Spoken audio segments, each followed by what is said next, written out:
Hello friends, welcome to Science Jagat. So we are here with our new video which is on human eye. So human eye जो है ये 10th board exam के perspective से it is a very important topic और आज के topic में जो हम डिस्कस करेंगे that will be parts of human eye and their functioning. So let's start. First of all जो ह्यूमन आई है it is the most complex organ in our body. हमारी बॉडी में सबसे कॉम्प्लेक्स ऑर्गन जो होता है that is human eye. This organ is the sense of sight. Whatever senses we have, इसमें जो एक देखने वाला सेंसेस है जिससे हम ऑब्जेक्ट्स को देखते हैं, sense of site is human eye and this sense of site is located in orbital cavity. This helps us in visualising objects. Light को परसीव करना, कलर को देखना और डेप्थ के परसेप्शन में हमें हेल्प करता है ह्यूमन आई. ह्यूमन आई की जो फंक्शनिंग है it is very much similar to camera. जैसे कैमरा से हम पिक्चर क्लिक करके हमें एक इमेज मिलती है, that is the functioning of human आई. वैसे ही आईज में लाइट बाहर से एंटर करती है और उसकी एक इमेज फ्रेम होती है which is framed by our brain और उसको हम देख पाते हैं. ह्यूमन आई जो है वो एक डेलिकेट ऑर्गन है और इसे बहुत सारी मसल्स जो हैं वो प्रोटेक्ट करती हैं. तो जो मसल्स उसको प्रोटेक्ट करती हैं उसमें आती हैं 6 टाइप ऑफ मसल्स, जैसे कि medial rectus, lateral rectus, superior rectus, inferior oblique and superior oblique. अब ये जो मसल्स हैं इनका फंक्शन क्या है? So the function is to provide different tensions and torque that further control the movement eye. Eye के मूवमेंट को control करने के लिए जो टॉर्क, जो टेंशंस चाहिए, these are provided by these 6 muscles. जो आई का डायमीटर है that is about 2.3 centimetre and it's a ball like structure जिसमें कि कुछ फ्लूइड्स फिल्ड होंगे जिनको कि हम आगे डिस्कस करेंगे.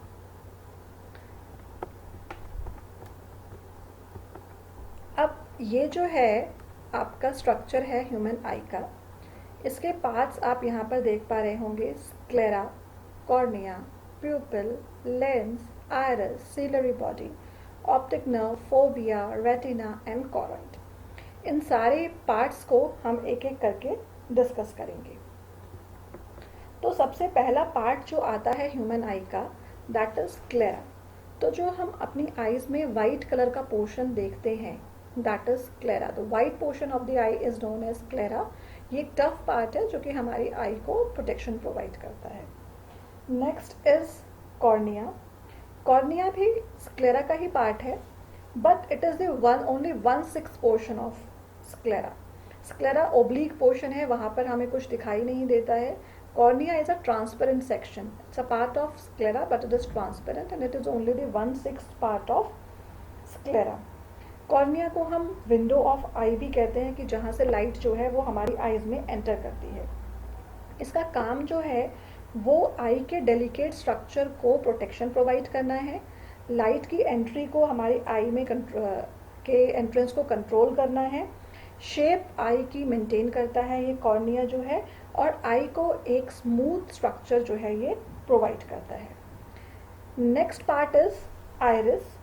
आइरिस जो है, जो भी हमारी आई का कलर्ड पार्ट है that is known as iris. It is a muscular tissue और एक ये सर्कल है, रिंग लाइक स्ट्रक्चर है जो कि कॉर्निया के पीछे प्रेजेंट होता है. तो जो कलर है आइरिस का वो इंडिकेट करेगा कि आई का कलर क्या होगा. Now why is this coloured portion?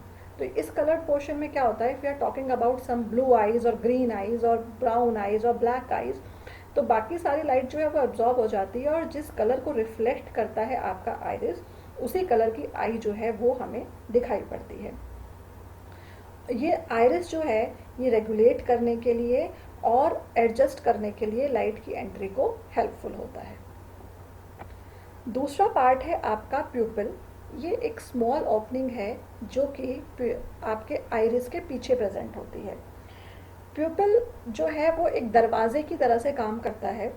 सारी लाइट आपकी आईबॉल पर पड़ेगी, उसमें से जो भी लाइट प्यूपिल के अंदर से एंटर करेगी वो ही लाइट आपकी जो है इमेज को फ्रेम करती है.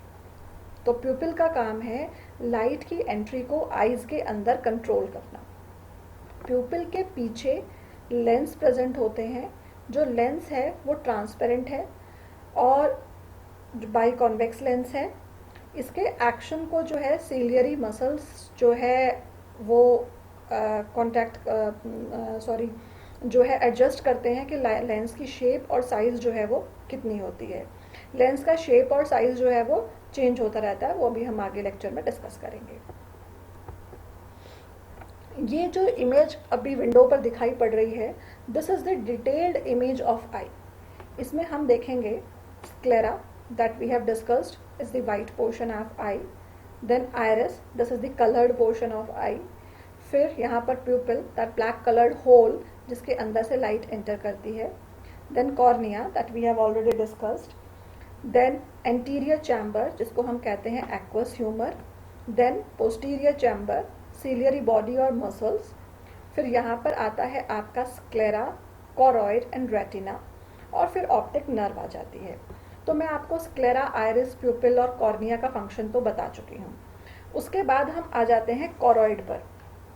कोरॉइड जो है ये प्रेजेंट एक पिगमेंट है और ये जो है मेम्ब्रेन लाइक स्ट्रक्चर है, इसका कलर होता है डार्क ब्राउन और ये प्रेजेंट होता है आपके स्क्लेरा और रेटिना के बीच में।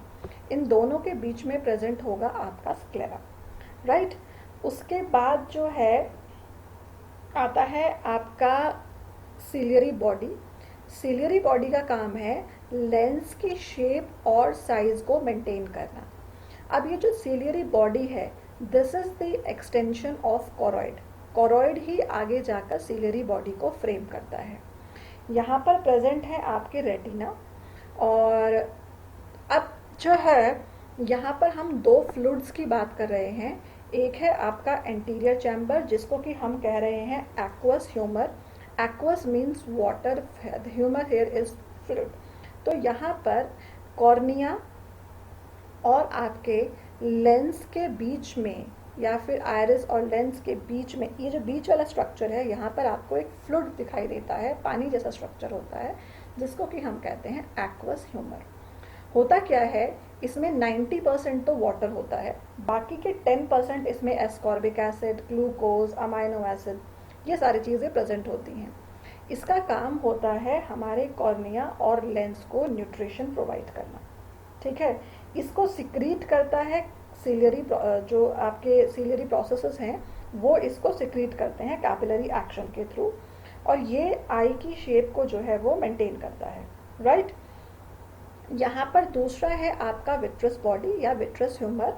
ये विट्रस बॉडी या विट्रस ह्यूमर जो है, this is a jelly like structure और ग्लास लाइक स्ट्रक्चर जो कि ट्रांसपेरेंट होता है नेचर में, और ये पोस्टीरियर पार्ट के शेप और साइज को जो है मेंटेन करता है। ये जो पोस्टीरियर पार्ट है इसको आप एक बलून या बॉल की तरह से इमेजिन कर सकते हैं कि अगर इसमें ये फ्लूइड जो है वो फिल्ड नहीं होगा तो इसकी जो शेप है वो प्रॉपरली मेंटेन नहीं होगी, राइट। अब हम आते हैं यहाँ पर। तो जैसे ही यहाँ बाहर की तरफ एयर है और यहाँ पर वाटर है, तो जैसे ही लाइट रेज हमारी आईज के अंदर एंटर करती हैं तो उनका जो मीडियम है वो चेंज हो जाता है। अब इस चेंज ऑफ मीडियम की वजह से उनका रिफ्रैक्टिव इंडेक्स जो है वो चेंज हो जाता है। इसको हम कहते हैं रिफ्रैक्शन ऑफ लाइट।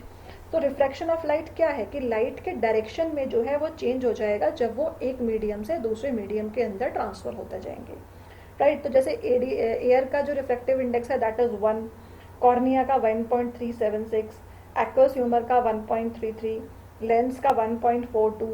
तो ये जो इनका रिफ्रैक्टिव इंडेक्स है ये चेंज हो जाता है। अब यहाँ पर जो है रेगुलेशन कैसे होता है लाइट का हमारी आईज के अंदर। देखिए यहाँ पर जो है प्यूपिल वाला पार्ट है और ये आइरिस वाला पार्ट है। हम पहले इन दोनों ही पार्ट्स के ऊपर कॉन्सेंट्रेट करते हैं। होगा क्या, लाइट जो है एक पर्टिकुलर अमाउंट ऑफ लाइट जो है वो हमारे कॉर्निया पर पड़ेगी और वो हमारी लाइट आंखों के अंदर एंटर करेगी। कितनी भी लाइट एंटर करे उसमें से एक बहुत मिनिमम अमाउंट ऑफ लाइट, जो भी लाइट इस प्यूपिल के अंदर से एंटर करती है वो ही लाइट जो है इमेज को फ्रेम करती है, बाकी या तो एब्जॉर्ब हो जाएगी या उसको रिफ्लेक्ट बैक कर दिया जाएगा। ये प्यूपिल जो है इस अगर हम डार्क में हैं, हमें ज़्यादा लाइट की रिक्वायरमेंट है, तो जो इसका साइज़ है वो डायलेट हो जाता है, बढ़ जाता है। अगर हम उजाले में है या दिन की रोशनी में है, तो जो इसका साइज़ है वो कम हो जाता है, क्योंकि we need lesser amount of light to enter our eyes, right. तो आप इसको ऐसे समझ सकते हैं कि ये जो प्यूपिल है it is working as a curtain, कि जब हम दिन में हैं तो हम कर्टन बंद रखते हैं, we need lesser amount of light to enter our eyes, and we are in night और इवनिंग हम कर्टन्स हटा देते हैं ताकि हमें ज़्यादा से लाइट हमारे घर के अंदर एंटर कर पाए। तो जब हम किसी रूम में जाते हैं तो हमारा अगर वहाँ पर डार्क है तो हमारी प्यूपिल जो है वो डायलेट हो जाती है और ज़्यादा उसका साइज़ बड़ा हो जाता है, लाइट एंटर करती है ज़्यादा, इस तरीके से, ठीक है। और जैसे ही आप लाइट जो है रूम की स्विच ऑन करते हैं तो प्यूपिल आपकी धीरे धीरे कॉन्ट्रैक्ट होना स्टार्ट हो जाती है, ताकि आपको उतनी नंबर ऑफ लाइट की रिक्वायरमेंट नहीं है। तो जो फोकसिंग का काम है वो कैसे होता है, तो हम इस बात को ऐसे समझते हैं कि जो लाइट हैं हमारी आइज़ के अंदर एंटर कर रही हैं, अब हमें उनको फोकस करके इमेज बनाएंगी हमारी आइज़। तो यहाँ पर जो मेन काम है वो 3 चीज़ों का है, cornea, lens and ciliary muscles. Cornea ने सारी लाइट को कैप्चर करके आपके आइज़ के अंदर भेजा, लेंस क्या करेगा, उसकी एक इमेज बनाएगा। अब सिलियरी मसल्स यहाँ पर क्या कर रहे हैं, सिलियरी मसल्स जो हैं यहाँ पर लेंस की शेप को कंट्रोल करते हैं, शेप और साइज को कंट्रोल करते हैं। जो ये लेंस है ये रिजिड नहीं है, दिस लेंस इज इलास्टिक, इसकी शेप जो है वो इलास्टिक है, ये चेंज हो सकती है रिक्वायरमेंट बेस्ड पर कि कौन सा ऑब्जेक्ट हमें देखना है, दूर का ऑब्जेक्ट देखना है या पास का देखना है। अब भाई आंखों में लेंस तो एक ही है, दूर का देखना हो या पास का देखना हो, तो उसी लेंस को अपने आप को एडजस्ट करना होगा दूर देखने के लिए और पास देखने के लिए। तो अब हम यहाँ देखते हैं कुछ ऑब्जेक्ट्स जो हैं अगर वो बहुत दूर रखे हैं तो वहाँ से जो अगर रेज हमारी आइज़ के अंदर एंटर कर रही हैं तो क्या होगा, लेंस को बहुत कम काम करना पड़ेगा और उसे बहुत थोड़ा बेंड करके वो उसकी इमेज जो है बना देगा, कन्वर्ज हो जाएंगी रेज और यहाँ पर जो है वो उसकी इमेज फ्रेम हो जाएगी। तो क्या होगा, हमें जो अपर्चर है लेंस का वो बहुत ज़्यादा नहीं चाहिए, उसकी जो विड्थ है वो बहुत ज़्यादा नहीं चाहिए। तो सिलियरी मसल्स क्या काम करेंगी, इस लेंस को स्ट्रेच कर देंगी और स्ट्रेच करके उसके साइज को छोटा कर देंगी, तो इमेज यहाँ पर बन जाएगी। अगर कोई ऑब्जेक्ट हमारी आई के पास रखा है तो रेज जो वहाँ से आएंगी, the rays will be divergent. अब हमारे लेंस को कंपैरेटिवली ज़्यादा काम करना पड़ेगा इमेज बनाने के लिए। इमेज बनाने के लिए अब उसको जो एंगल ये बनेगा ये ज़्यादा बनेगा, बेंडिंग ज़्यादा करनी पड़ेगी। तो यहाँ पर हमें जो लेंस का अपर्चर है वो ज़्यादा चाहिए, तो सिलियरी मसल्स क्या करेंगी, लेंस को कॉन्ट्रैक्ट कर देंगी। ये जो लेंस के शेप जो है चेंज हो रही है उसे हम कहते हैं पावर ऑफ एकोमोडेशन या एकोमोडेशन ऑफ लेंस। इसे मैं आगे के लेक्चर्स में आपको एक्सप्लेन करूँगी। इस तरीके से जो है हमारी आइज़ की इमेज जो है वो फ्रेम हो जाती है आइज़ के अंदर। अब ये जितनी भी लाइट रेज कैप्चर हुई और यहाँ पर जो भी इमेज फ्रेम हुई यहाँ पर, तो होगा क्या, यहाँ पर सिर्फ एक सिग्नल क्रिएट होगा, अभी इमेज बनी नहीं है। इसको ये सिग्नल आपका बना रेटिना पर, अब इस लाइट सिग्नल को इलेक्ट्रिकल सिग्नल में कन्वर्ट करके दिया जाता है ऑप्टिक नर्व को। अब ये ऑप्टिक नर्व इसको ट्रांसफ़र करेगी ब्रेन को और ब्रेन जो है इसकी एक इमेज हमें देगा। ये इन्वर्टेड इमेज बनी थी, इसकी एक फ्लिप्ड इमेज हमें मिलेगी और उसको फिर हम देख पाएंगे। यहाँ पर एक पॉइंट मेंशन है, that is blind spot. Blind spot वो जगह है कि जहाँ पर ना तो कोई भी मतलब एक वो जगह है जहाँ पर ऑप्टिक नर्व और रेटिना जो है वो मिलते हैं, वहाँ पर कोई भी सेंसरी सेल्स या सेंसरी नर्व्स नहीं होती हैं, तो वहाँ पर विजन पॉसिबल नहीं होता। उस जगह को हम कहते हैं ब्लाइंड स्पॉट या optic disc, right. So this was the functioning of various parts of human eye, how the rays are focused, how the image is produced at the retina. Thank you guys for your attention, thank you so much। और आपके support के लिए भी बहुत बहुत thank you जो आपने हमारे प्रीवियस वीडियोस को लाइक किया। Please give me further support, kindly like and subscribe our channel. Thank you so much, will catch you letter.